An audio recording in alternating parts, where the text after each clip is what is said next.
Hello once again, everybody. We're visiting now with the Dean of the Ohio State University College of Food, Agricultural, and Environmental Sciences, Bruce McPheron. Bruce, it's good to talk with you again. The first time, I think, was you weren't here too long.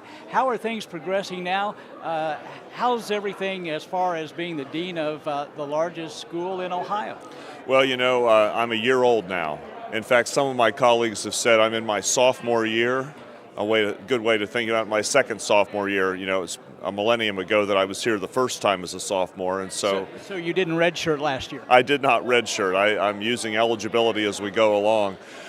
It's been a great ride this first year. This college has great bones. Ohio is a remarkable place to engage in the pursuit of agriculture. So many opportunities for us to look at.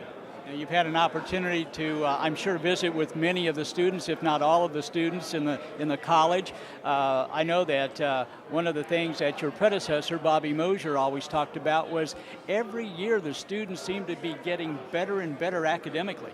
Well, they are. The incoming credentials of students here on the Columbus campus has continued to rise, and you can see it in student performance. I haven't met everyone. We have 3,000 undergraduate students between the Columbus and Worcester campuses, but I do try to get to student events wherever I can. They're the lifeblood of what a university and this college is all about. Well, as you said, you've been here a year. Any different kinds of goals as you assess where the direction of the college is going? We are engaged right now in a strategic planning exercise to look at how we bring the Worcester and Columbus teaching capacity more tightly together. We're working a lot on facilities planning. We're going to see some things emerge here in the next 6 months or so on both of those areas. Well, a few years ago, we had some weather damage up in Worcester. How is that progressing? Are we back to where we were and maybe even better?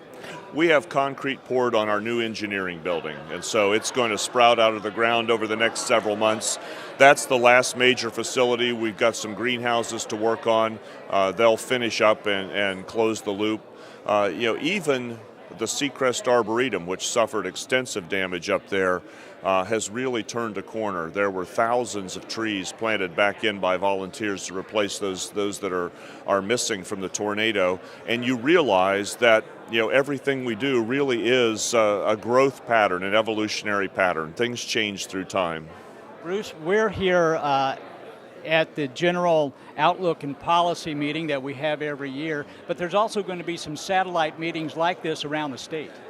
Yeah, this is the kickoff, if you will. I'm the warm-up act for the real experts who know something about issues of policy as we think about the ag portfolio, not just in Ohio, but across the nation and around the world. It's really important that we have these subject matter experts actually getting out and talking to farmers, talking to agribusiness, talking to policymakers and funders about the directions things are headed.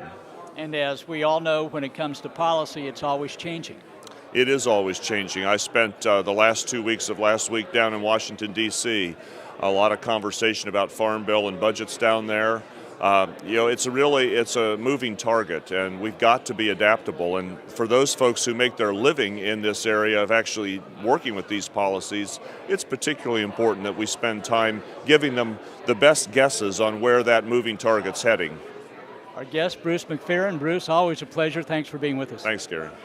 And stay with us. We'll return in just a moment.